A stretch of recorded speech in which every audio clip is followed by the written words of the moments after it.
Family. It's 8 o'clock, Thursday. Y'all know what time it is. It is time to talk. Man, I know that everybody's seen my LinkedIn. Y'all saw what was happening going on. But before I even get there and get the questions out the way, let me give a special shout out to RST Automation for making this possible. Again, if you haven't seen their system, definitely check it out. The AIM tray system and their peel pack station, and they even have a storage station, and that's bringing technology to the forefront to help you with your productivity, help you with your efficiency, and all of those things. Uh, Dr. Jason O'G's IMP, pure processing, cold med, KNW, KAS, I'm sorry, KAS. Anybody that's been a part of everything that we have here, I appreciate you to the fullest, and I can only overcome with joy every time that I'm here doing another segment for people, because again, it is the people that we're here to educate, is people that we're here to share with, and it's always a great feeling. As always, y'all know I got to say it. Time to talk. What they didn't tell me, still available. Um, all the platforms, you know where to find it. Definitely check me out at conference. I will be there with books, and looking forward to talking to the people about what they found, what they want to discuss, and things like that. Um, Definitely. Okay, so as y'all saw, the week was spent in DC. Big shout out to HSPA for you know let's doing something different. Let's doing something that is innovative, changing the landscape of what we call this field of ours.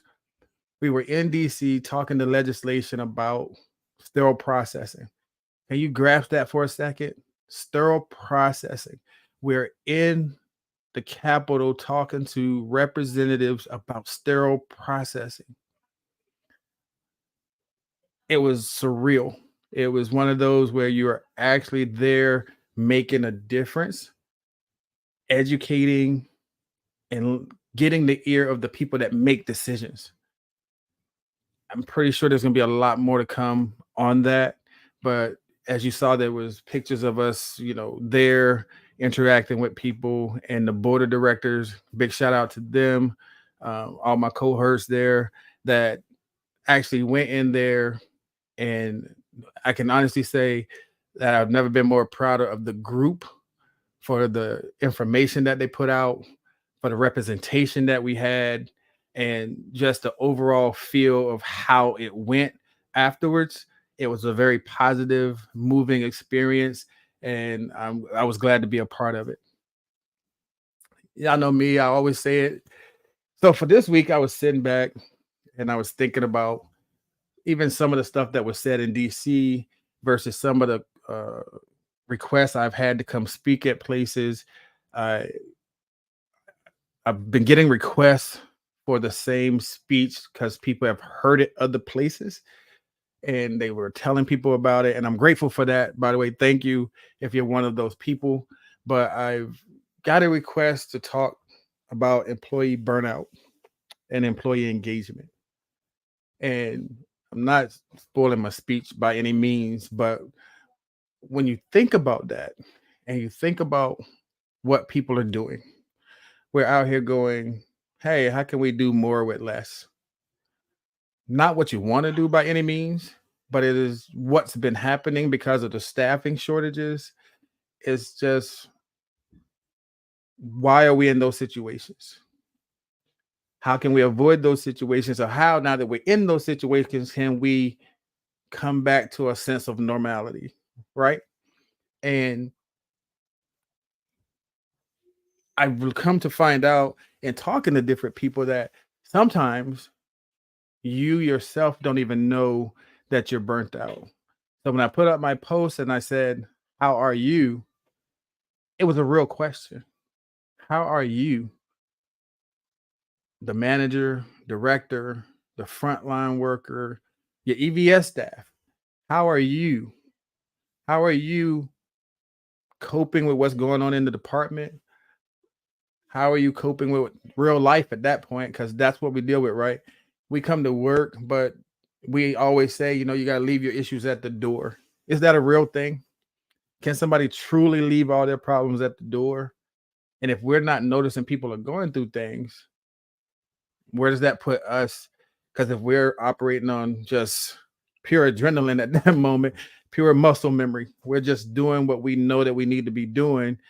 Are we even noticing the signs when somebody has a cry for help?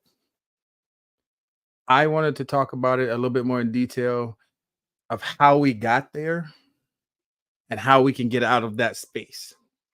So I reached out to two good friends of mine, and for those that don't know, you will know eventually here that me and these brothers, along with a couple of other guys, we talk quite often about different leadership things because I think that's one of the ways that you keep yourself grounded and you have that circle that you can always count on when the time comes. Even if it's a work question or even if it's a, you know, personal question, you have somebody that is there in your corner. And we all talked about it in previous seasons of building your circle. And that's not just your professional circle, that's your personal circle as well. Who do you have in that corner that you can talk to if you needed to? So I reached out to two people that I know have had experience in these arenas, and I wanted them to come and tell you their story. So without further ado, family, can you please welcome Mr. Dwayne Taylor and Mr. Angus Bruce to the platform so we can show them how we do it here at Time to Talk. Please welcome, gentlemen.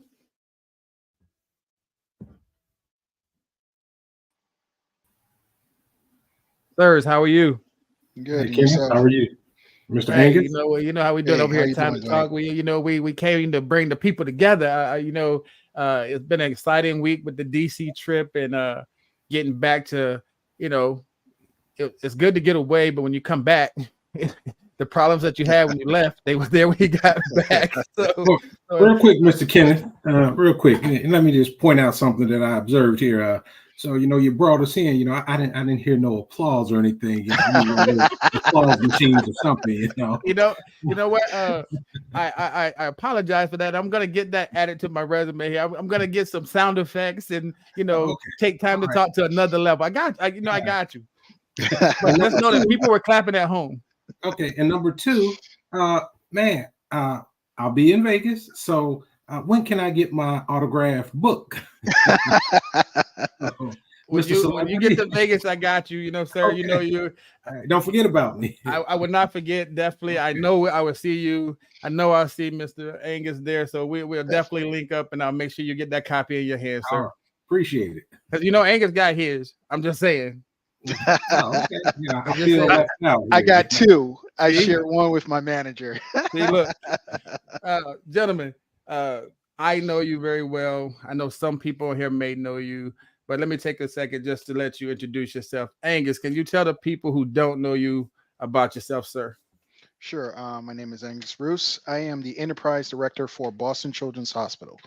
Um, have not just one SPD, but I have three, and that number is growing by the month. As you're aware, Boston Children's is expanding and expanding tremendously. So, with that comes the role of SPD expanding with those different locations. I love it. And Hey, growth is always a beautiful thing. Growth is always a beautiful thing. Yes. Dwayne, I know everybody knows you, but you got to go ahead and tell the people who you are, sir. all right, I'm Dwayne Taylor. I'm director of sterile processing, OR materials management, and case carts at MedStar Washington Hospital Center here in the nation's capital, DC. I've been here now in this assignment for a year and a half now, and oh my goodness, feel like I've been about 3 or 4 years now. But um, so 35 years in my career, still going strong. Still showing up every day, trying to make it happen. And that's the thing right there, right? I like that you said it that way. We still show up every day. Yeah. We still know that there's a job to be done. And I know that we are on here to talk about employee burnout and engagement, but how do we get there? How is that even a thing? How do we get to the point of burned out? What does that mean? Hmm. Hmm. Well, well, I guess I'll jump right in here. So, number one, thanks for reaching out to me, Kenneth. After you invited me on this evening, I was driving and I thought, man, am I the right person to have this conversation? Because, some days I show up to work and the routine. Some days it's like banging your head against the wall. And, I've just been asking myself, what am I doing here? Why do I keep showing up? And when you told me the topic, I'm like, oh my goodness, I might be at that point where I'm, because I know I've been feeling a little, I guess the heat from, Right. Burnout. But yeah, I still show up every day and so forth. And, I said, let me just kind of do some quick little internet sleuthing about, employee burnout and so forth. And looking at some of the, the signs and symptoms of employee burnout, I'm like, man, I felt like I was reading a biography about myself, especially when it came to the part, talking about lack of self-care. I tend to put my team first, customers first. I tend to put the job first over my own health, my own well-being, and so forth. I feel guilty, putting myself, ahead of the job. So, I'm kind of sitting in that, that groove there, like, I'm married to the job, and of course I put the job first, and you know, so that's kind of where I am. Angus, and hearing that, and as he said, he looked up some signs, and all of a sudden he was like, "Hey, I'm talking about me." Mhm. What happens in those situations when the leader doesn't even know that they're burned out? How does that affect the department if you can't recognize that you're burned out? Oh man, it affects morale. Um, because just like anything else, when you get stressed out, you become short. You can't think clearly, and it tends to pass on to your staff. You become more short with them. You're not able to guide them and coach them in the right situations through certain things, and it creates more havoc. I practice work life balance. So, like at a certain time, work is off unless it's emergency. And I pass that on to all of my leaders. At the end of the day, the work is always going to be there. If you're stressed out and you're getting sick because you're stressed out, then you can't function at work. You can't help the people that are relying on you to help them. So you have to have that balance. And this conversation was timely because I was having this conversation today with my staff when you text me about tonight, and I was like, "Oh, interesting." So I dropped the interesting fact to my team, and I said, "Please don't take this the wrong way, but know this: if you drop dead tomorrow, I'll be on the phone with HR trying to replace you." I hate to make it sound so crude, but the work is always going to be there. You are not. And I would Right. rather you have that balance. Mental health days are important, very important for you. That's how you reset the brain, reset you as an individual. But when you do come back to work, you're able to function to your full capacity. Now, So, you so can finish. I'm sorry. yeah, so it again, it's like, I used to get stressed out. At one point, was taken to the hospital because I thought I was having a heart attack, and had all the classic signs, and they told me, "Hey, you got to slow down. You got to take time." It scared the heck out of me because I was a new father, and I didn't want to leave this earth and leave my child to fend for himself. So I had to make some changes. And when I make those changes in myself, I also had to make the changes with my team and how I get them to balance out work versus home life. Now, I hear us talking about the work-life balance and the stress and things like that. And I'm going to take it back to something we were talking about off camera. How do we even get to that stressed part? How do we get to the doing more with less? I know that's part of the stress, and we're working short staffed and people are going above and beyond trying to make sure that that work and stuff is being done.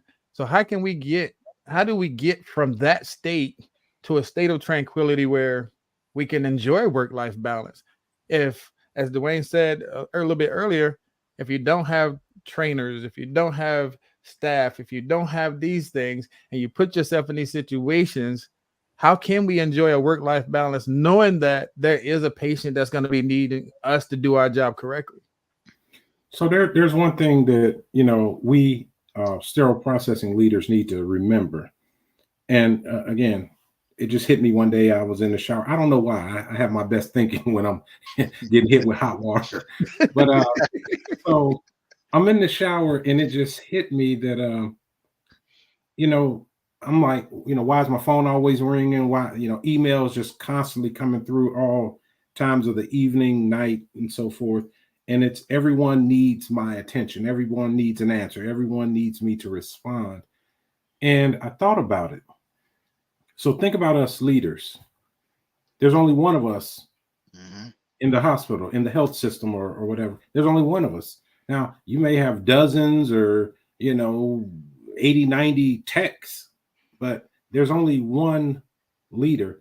And oftentimes these other leaders tend to rely on that leader for some type of guidance, answers, support, and so forth. And I know this current assignment that I stepped into, and again, not to speak ill of, their previous leadership or the organization itself, but they were far behind and, had to play a lot of catch up over the past year and a half. And, stepping into that role and just started producing, instant results. Again, other leaders I was like a magnet. People just kind of came to, and it was like just nonstop. And, we support everybody. So, I have at least 66 other leaders that are hitting me up almost on a daily. And yes, it can be a little overwhelming. So when you're that one person that everybody's relying on, how do you incorporate that balance? Because it's hard to say, no, well, nope, after 5, don't call me, because as you know, emergencies don't stop, or, people need answers after 5 and so forth. And if you're that person and trying to build other leaders on your team to be able to field some of those questions and, in that during that time, again, how do you formulate that work-life balance? Yeah, Angus, I heard you say, and that's a great point to Angus's point of he's got it to a point where he's got it figured out. And he's like, hey, work stops at this moment. This is my time going forward. So Angus, what were some of the things you had to do to get to that point? So, we spend a lot of time developing policies, SOPs, and stuff like that for the staff and for how the department's going to run. But at the end of the day, you have those frontline leaders, right? Right. Those frontline leaders are responsible making sure those SOPs and standard works are being carried out consistently every day. So it's all about the team you build and how you build the team up. If you build a team up to function at a high capacity to answer those questions, you coach them and mentoring, because as leaders, that's what we're supposed to be doing, coaching and mentoring those folks beneath us, hoping that one day they will step into your role. Right. Once you coach up those and you build up those frontline leaders, those supervisors, those assistant managers, lead techs, and have them functioning at a high capacity, and you keep on coaching and mentoring them, it gets to the point that when those calls are coming in, they're no longer looking for the director. They have that supervisors answering the questions. Like, I'll give, for example, today I was on a call with one of the directors from quality safety, and she said to me, Angus, man, your morning supervisor Mike, he's on point with all these tests, because we get audited by quality and safety. And she was like, "Oh, he makes sure every time I call and ask him a question, he has the answer." And I say, "That's the team functioning the way we're building it." And when I say we, because we all are part of that coaching and mentoring. Um, it's just things that the leaders have to do. You have to build your team up to function to the point where the expectation is you can't be always around 24/7. And if you have leaders on each shift, they should be able to answer those basic questions. And if there's something that is really complicated and they can't, then they escalate it up. Have a question here for you. And either one of you can take it, but it says, what advice do you have for people to recover from burnout when they didn't even know they were burnt out till like 2 minutes ago? And when all you do is think about work, how do you do better?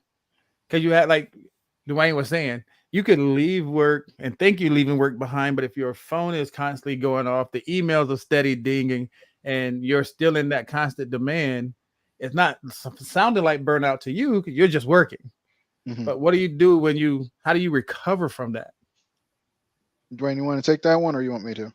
Well, Angus, I think I'm gonna have to lob this one in your court. All right. I'm a little unorthodox here. So, I have my emails. They go after a certain time. I don't get that notification unless it's an emergency call. First, emergency calls go to the manager. So they follow the chain of command if there's emergency. Secondly, it's when I'm off the clock, I distract myself. So I'm a cartoon person. So I watch cartoons. Cartoons help my brain go in a different direction to work. Okay. When I get in the car and start driving, then I start thinking about work. But when I'm at home in downtime, I don't have little kids running around and stuff. So it's cartoons. And the cartoons help me distract my it's simple little things. Some people read, some people go to shows. Um, it just depends on what interests you. So it's like finding something to take your brain just in a different direction. You Yes. just want to decompress from anything work, whether that, like you said, be cartoons, a book, movie, whatever the case. Yes. You're just trying to get your brain out of that work mode. Yes. Yes. And then you have fail safes in place, like, hey, if the manager can't handle it, then that's when they would call you. Yes. Yes. Okay. Fair enough. I think throughout my career, I've kind of set myself up for this. Being traveling around the country, seeing so much, so many departments lacking, resources and personnel and so forth. Being that out there on the road for 22 years as a consultant, as a consultant, you don't work, you don't eat, Right. So I made it my business to be out there where the problems are, to always be providing solutions. Of course, you go in, do a 2-week engagement assessment. You do 8 hours there at the hospital. You go back to your hotel room. You're working through the night, doing reports and research and policies and so forth. And I think I kind of got addicted to that. Here's a finished product or here's a presentation, and then I'm off to the next and off to the next, and then that just became the thing. But then when you come in on staff as a director or leader, still being in that mindset of getting in, assessing, putting protocols, processes in place, training, education, fighting for resources, trying to make or trying to acquire, those things that you see or assessed was lacking. I don't think I've learned to turn that off. And so you got your own built-in switch. You haven't been able to recover from that mind state of being on the road. Yeah, I think that's and I think I recognize that now. And I just bought a new house, and in this house I'm putting a gym, because I used to work out all the time. That was my relaxation in the evening. I get my mind off of work. I'm exercising. I watch the news, and I zone out. And I have gotten so far from that over the past 3 years or so. So just went over to my new house today, watching the contractors and stuff, and got my gym. And I was like, I gotta get back into get back into the me time. I love it. I love everywhere we're going with this. I do have some questions for you, but I'm going to give you those right after this commercial.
Again, y'all saw it there.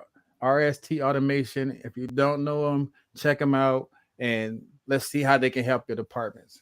Right before the break, we were just talking about trying to recover from burnout and how you can achieve that recovery after not knowing that you were in it. Which brings me to, we know that burnout takes many forms. One of the most common ones that people talk about is the mental break, or they're just fed up all the time about every little thing. Anything can set them off because, again, we talked about the work-life balance. And when people don't have that, or they're burning the candle at both ends, you're giving 100% at work, you're trying to give 110% at home, and you just don't see a way out.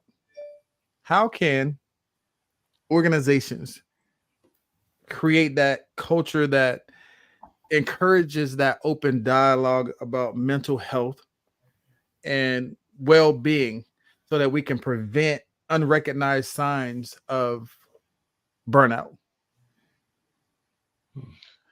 So Kenneth, I'll tell you, a lot of organizations that I've been at have programs.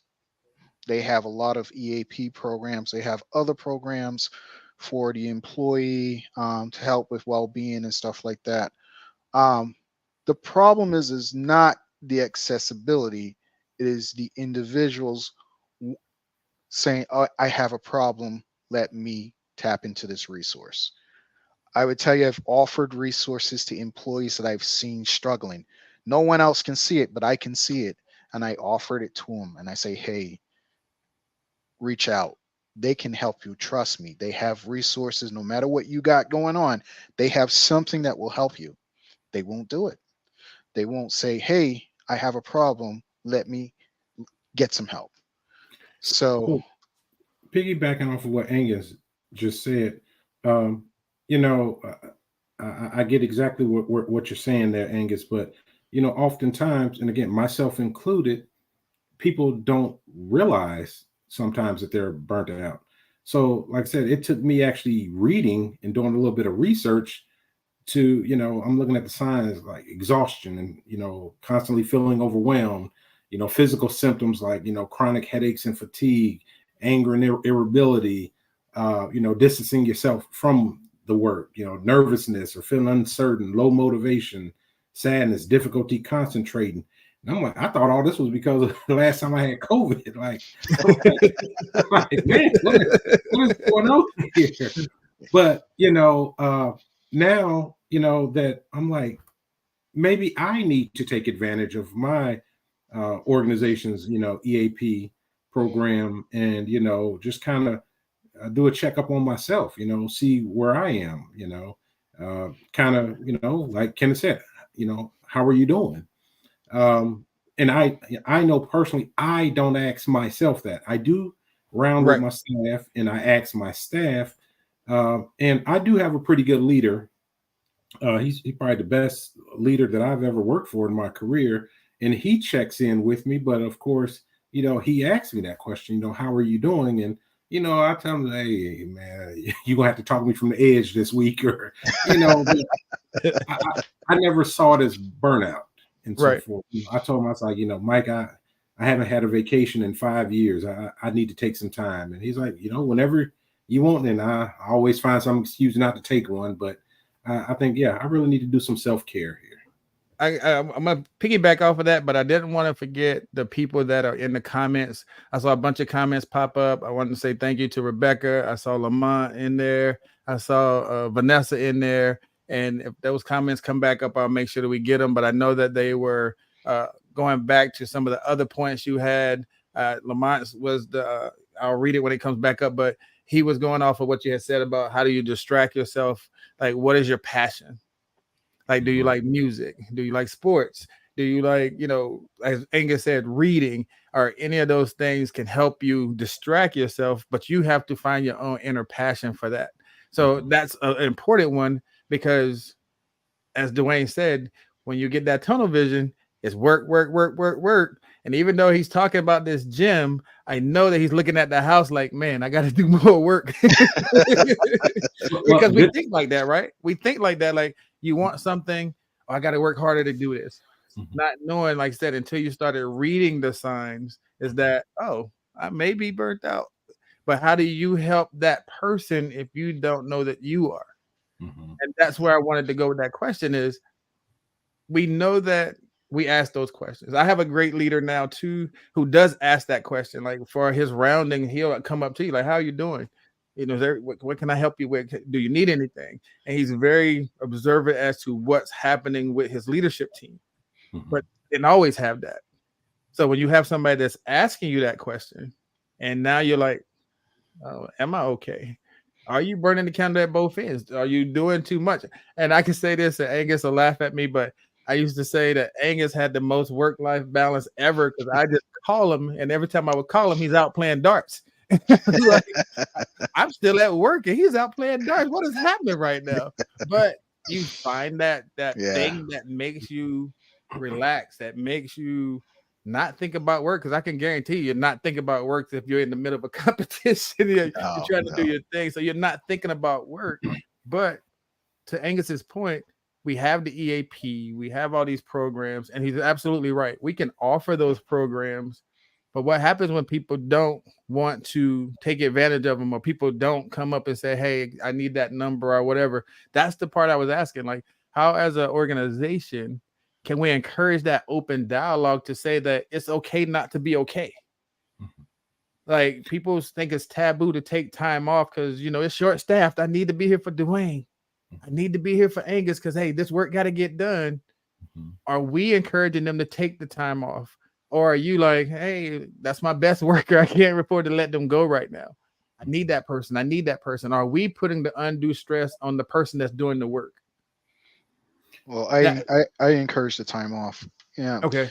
But this goes back to what was mentioned earlier about training and education. Yes. We sometimes, in some departments, we will say, okay, we got Joe and Joanne that are really good at something. Let's keep them on that, right? And we don't cross train everybody to do the same roles. So what happens is now these two folks become primary for that area, and they're working, they get burnout, they call out, they get sick. Now you don't have a person that's properly trained in that area, and now you're now having to do this mad dash and trying to fit pieces into a section that don't work well. So some of these burnout situations we actually create ourselves. And that's why, you hear me mention about, building your team up. You got to build your team up to be successful. Just like how they, Iron Man football, think of it that way. When one man goes down, another man goes up. I use the example of the movie with Mel Gibson, When We Were Soldiers, how they train. When one person went down, another person stepped up to carry on the mantle, and they were able to keep going, keep fighting. Now, So that's the mentality we have to have when it comes to training. We can't just pigeonhole ourselves and say we're only going to just train certain people to do certain things, and then what happens to those people? We know some SPD jobs are like gypsy jobs. People are going, they're always transitioning to other facilities. So we always have vacancies. So we gotta train to be successful, and you gotta train smart. so And the training question smart. that I was gonna, so the question on that is gonna go back to something Dwayne said, and it still plays into this. What if your trainers are burnt out and they're not effectively training? And then you get the byproduct of what Dwayne was talking about earlier is like people just doing whatever Hmm. because that person's not really there anymore. They've checked out. Like, and when Yeah. a person's checked out and you haven't noticed the sign, then everybody that person's trained after that is going to be not trained properly according to it. You know what I'm saying? So what Yeah. happens when those people that you rely on are the ones that's burned out? Kenneth, I think this just hit me. I think those of us who are dinosaurs and veterans in this industry. I think we've carried over that 20th century work, paradigm. Um, whereas we're living in the technology age now, not the industrial age. And I think we still have that 20th century industrial age mindset of, working hard, not, just being there, getting the work done, getting it in and so forth. Whereas, we don't make it as part of our training, part of our onboarding, where we even talk about, the mental health, and it's okay to take mental days, and I think that should become part of the training, not just instruments, sterilization, and so I think there should be a component in there in the training, in the onboarding, where you talk about signs and of burnout, and when you start noticing these signs in yourself or in your coworkers and so forth, it's time to start having those conversations. I think that just needs to become part of our training. I just want to acknowledge, like the viewers, you got Vanessa Frank here saying, correct. It is hard to fill others' cup if you're running on empty. Yeah. And I that's from a agree. leadership standpoint, from a training standpoint, from a lead, a supervisor. If that person is running on empty, what benefit are you to your staff? That's just the bottom line to it. Like Dwayne, I mean, it was a joke then about being talked off the ledge, but when you're showing up just now, you're like, why am I even here? What, I leave. Kenneth, I think, at least in my case, I think I've been programmed, or I've programmed myself to just function in that capacity, where I'm checking in on my staff. It's more robotic. It's more scripted, as opposed to more organic and so forth. This is what I'm supposed to do. This is what I'm supposed to ask. So or now I know internally I feel that commitment, that I need to support my staff. But like I said, at the same time, it's like I'm not taking care of myself. So I guess on the surface, yes, I'm there, but I know sometimes internally, yeah, I can be depleted. Angus, I know again, like you have that special case where you've built into your system to allow you not to get there. Hmm. But as he just said, if it's routine and we're asking those questions, hey, how y'all doing? Everything good? Everything good? And that's what you're programmed to do. Can you recognize if somebody's asking for help without asking for help? Yeah, there are signs. I mean, whether it is a physical sign you can see, or whether it appears through their work, their production, or their performance. But there are signs. I would tell you, for example, this week there was a young lady that works for me, and she was in the hallway, and she was in the hallway for a long time, and I'm like, okay, you all right? What's going on? You on break? You on lunch? What's up? And she was like, I need to talk to you. I said, okay. All right, you're on the phone. She was like, yeah. I said, okay, you know what? Finish your phone call and I'll come back, circle around, and talk to you. Came back out, talked to her. Um, Later on that day, she's still in the hallway. So she spent about a good 2 to 3 hours out in the hallway, not working. I didn't approach her about the work.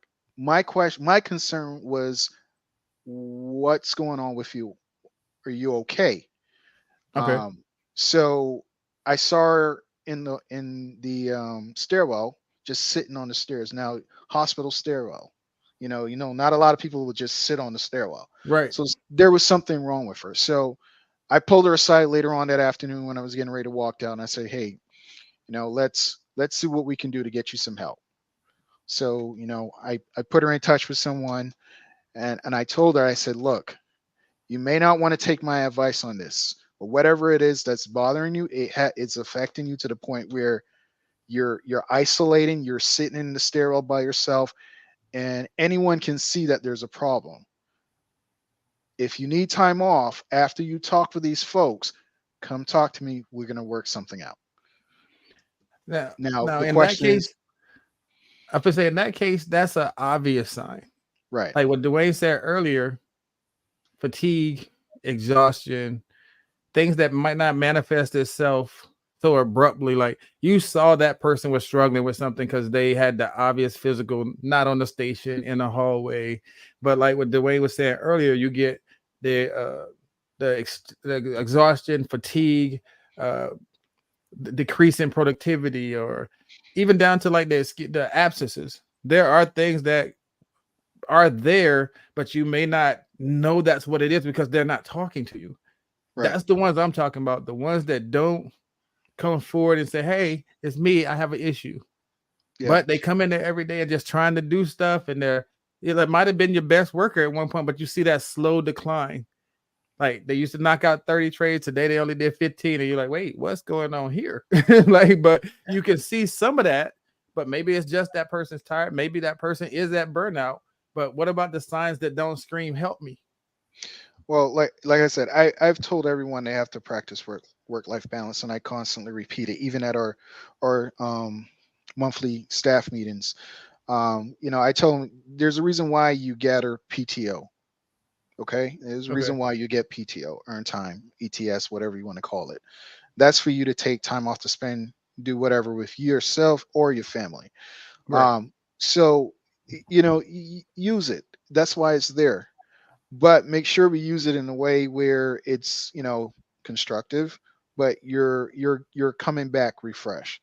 um Again, I can say that in a general way, and not allude to certain things. But at the end of the day, people are going to do what they want to do, and what they feel is best for them. I tell people, I'm not a mind reader. I can't read your mind. We're all adults, and I don't want to ever come off having a person feel like I'm treating them like a child. So I expect, as an adult, if you see something, if you feel something is wrong, just come up and say something is wrong. No one is going to Right. ever say to you that you're wrong for saying that or admitting that there's something wrong. But at least I can then, okay, let's figure out what resources are available to get you the help you need. So, Okay. Angus, I agree with Angus. However, uh, that, in my opinion, that all depends on the relationship that you've cultivated with your team. Because, like, I have maybe 80% of my team, uh, they will come talk to me. They do confide in me. They do trust that I, will help, guide them, support them. And then I have that 20% that, he's the director. You know, I don't like him. I don't, you know. So, I think, I know in my instances, I focus on really building those relationships, where I can have those conversations, and I feel comfortable having those conversations. Whereas, like I said, with that 20%, I can tell you, I am the director, with them. And it's not as organic a conversation, Yeah. or Right. it's not as heartfelt, as with that other 80%. So, I know part of what I've been trying to work on is, kind of building those bridges or trying to, get through some of those barriers. But I think you're absolutely right. But like I said, I think it all depends on the relationship that you've cultivated, with Yeah. your team. Yeah. So, in saying that, is that something that organizationally can be helped? As far as we know, there's EAP and we know that, but how do we get them comfortable enough to say, for that 20%? Like, I know Angus said he has this system in place, but for that 20%, what can we do as an organization? As what change the culture? How can we get them comfortable enough to say, okay, he is the director, however, I'm struggling, Mhm.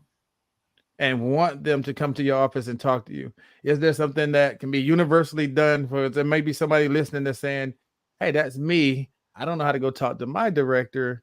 What can I do? Or, how can I ease into this conversation? Because if we've never had that relationship, like you said, the key word is you've built and cultivated a relationship that allows them to be comfortable coming to you.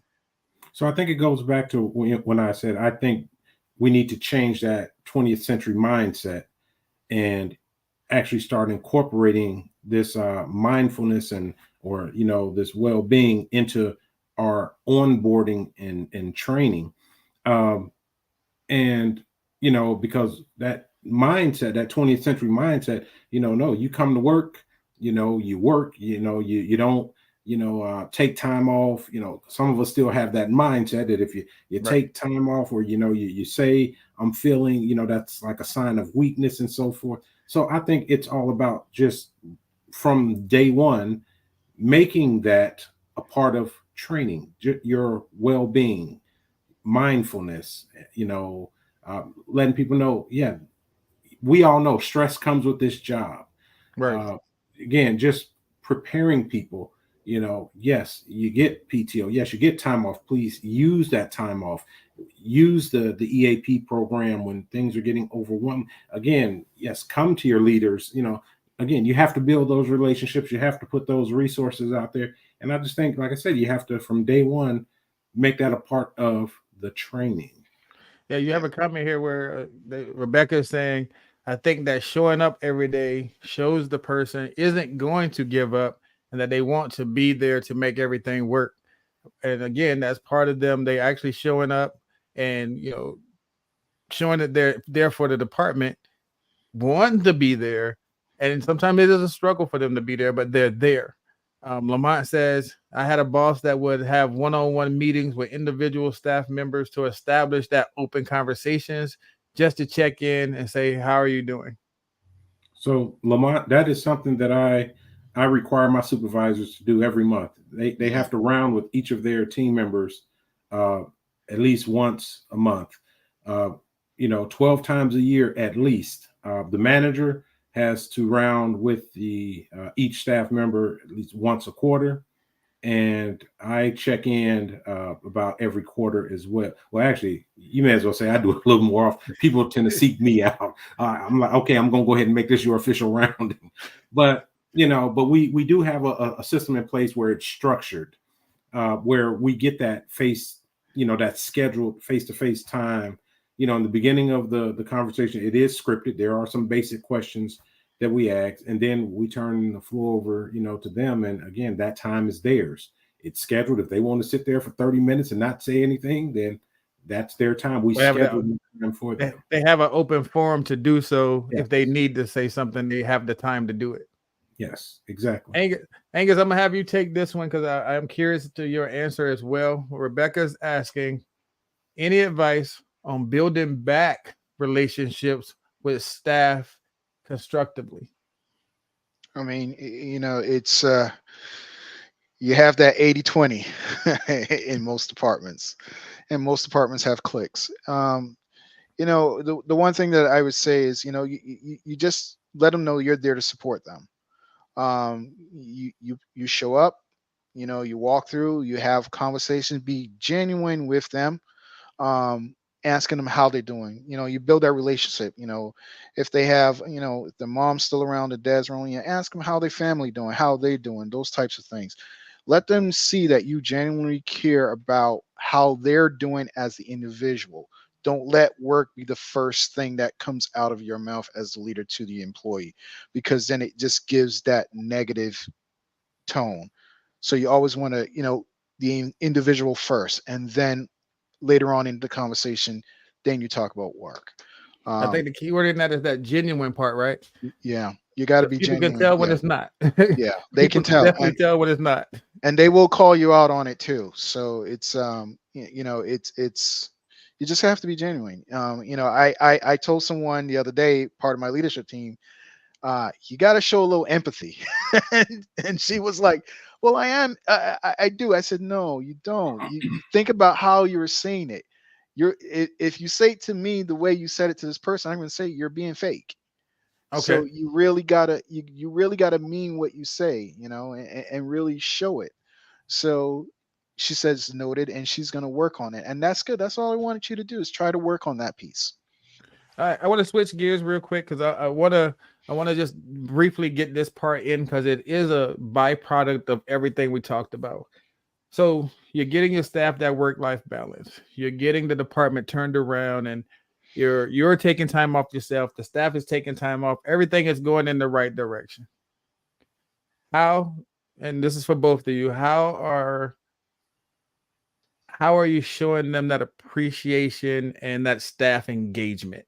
How are we doing that? Is that stuff outside of work? Is it stuff inside of work? How are you showing that staff engagement and appreciation? So, well, I'm not good at planning events, but um, I do have a supervisor, a new supervisor, who I guess she's the wedding planner. So she likes planning things. So, I actually my staff was actually shocked when I told them. I said I'm going to have um, a cookout, you know, for them, you know, off off site, um, off the clock, everybody's invited. I'm supplying all the food, blah blah blah. Just show up.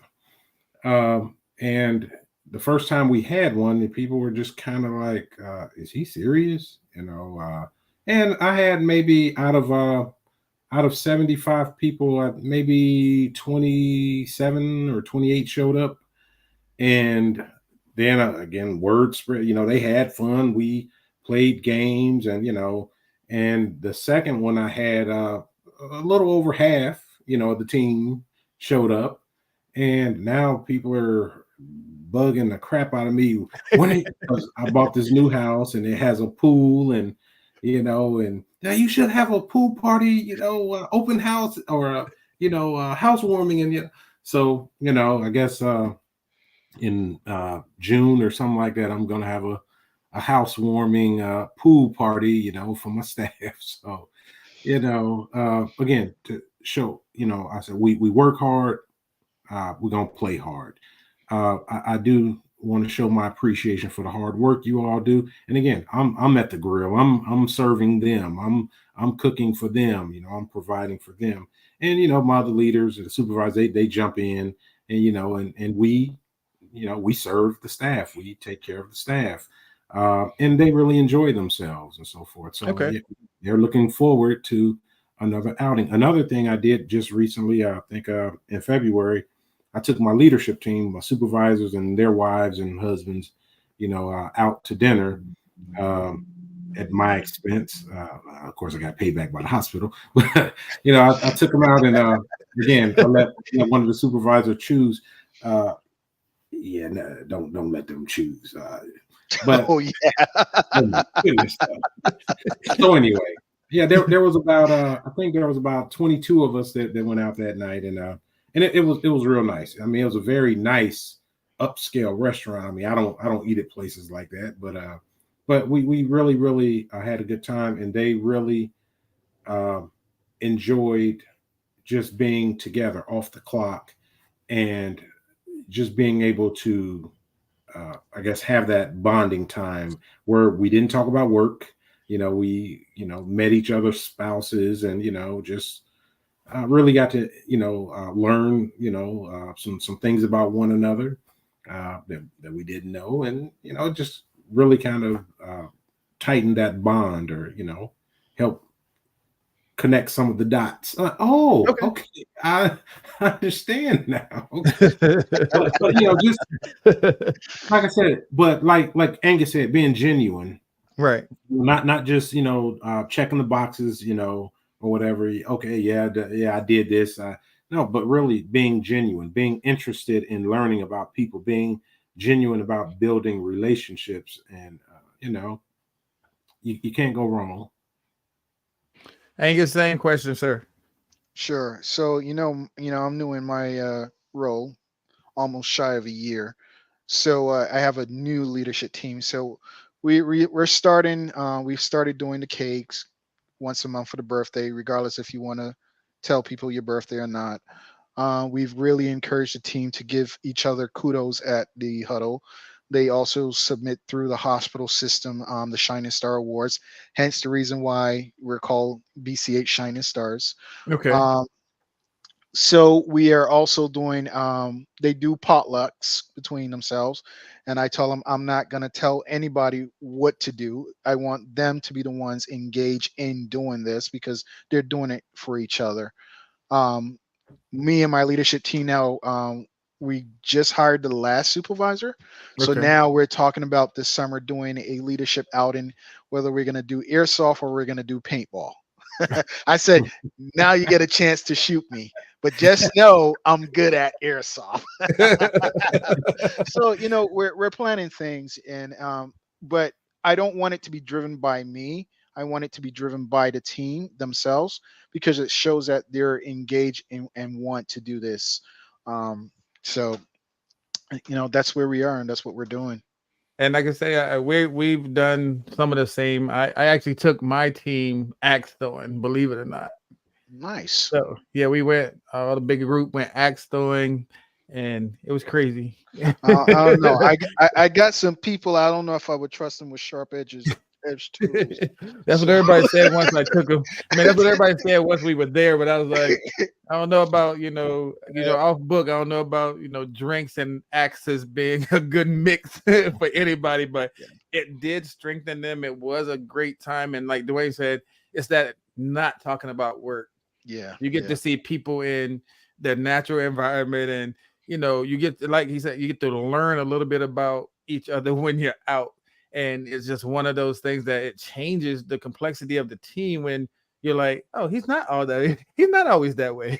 Like that's work, because work is work, and I do understand that part. So again, gentlemen, I do appreciate you for coming in last minute and making this an informative conversation, because I think that it would make leaders look a little bit at themselves, just with Dwayne's own admission of, like, and looking up what this meant. I see a lot of those signs in myself, and being vulnerable enough to say, hey, I think I might be a victim of burnout and not even know it. That's what we all need to do as leaders, because as one of the comments said, how can you pour into somebody else if your cup is empty? Mhm. And Dwayne, I appreciate you being transparent with it. It's like sometimes you get in that robot mode, and it's just, I know I'm supposed to do that, but that key word that we keep throwing around is that genuineness. And it is, hey, I know what I'm supposed to do. At 7 o'clock, I go there. 8 o'clock, I go there. 9 o'clock, I go there. And it's routine. And along the way, that front line that you're running into, if they're asking for help and you don't even know you need help, do you recognize that they need that help? So how effective are we being for our team if we can't even recognize the signs of somebody needing help? I like Angus's whole idea there of establishing that work-life balance from the beginning. And I'm with you, Dwayne. I was like, I don't know about the not having any calls after a certain time, because they're gonna call. like they're gonna call, but you having a system in place where they're only calling you when it's necessary, and you're that last call because everything else they've tried and they can't fix it. Yeah. I do appreciate that, and that might be a tidbit that somebody needs to look at it, like, oh, I have managers, I have leads. How can I incorporate them into this equation so it's not just me all the time? So that was a good point that was brought up.